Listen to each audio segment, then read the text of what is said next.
સમાચાર મહેસાણાથી પ્રાપ્ત થઈ રહ્યા છે। જીઆઈડીસીમાં કલરની ફેક્ટરીમાં આગ લાગી છે। શોર્ટ સર્કિટને કારણે કલરની ફેક્ટરીમાં લાગી છે આગ।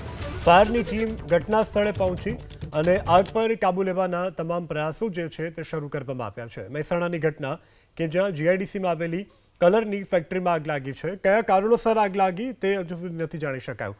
વધુ વિગત સાથે સંવાદદાતા હારૂન નાગોરી જોડાઈ ગયા છે। હારૂન, આ ફેક્ટરીમાં કેવી રીતે આગ લાગી, અત્યારે આગ પર કાબુ મેળવાયો, જાનહાનિના કોઈ સમાચાર, શું વધુ વિગત? મહેસાણા જીઆઈડીસીમાં આવેલી કલરની ફેક્ટરીમાં આગ લાગવાની ઘટના બની છે। અચાનક બપોરના સમયે શોર્ટ સર્કિટના કારણે આગ લાગી। ત્યારબાદ મહેસાણા મનપાની ફાયરની ટીમો ઘટનાસ્થળ પહોંચી હતી અને આગ ઉપર કાબુ મેળવવાની તજવીજ હાથ ધરવામાં આવી છે। આગની અંદર કોઈ જાનહાનિ નથી, પરંતુ ફેક્ટરી આગમાં બળીને ખાખ થઈ છે। 5 જેટલી ફાયરની ટીમો ઘટનાસ્થળ પહોંચી હતી। આગ ઉપર કાબુ મેળવવા માટે હાથ ધરવામાં કરવામાં આવેલી છે।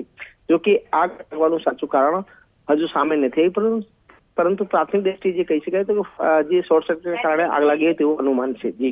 જી હારૂન, સમગ્ર જાણકારી બદલ આભાર। તો હાલ કોઈ જાનહાનિના સમાચાર નથી, આગ પર કાબુ લેવાના પ્રયાસો ચાલુ છે।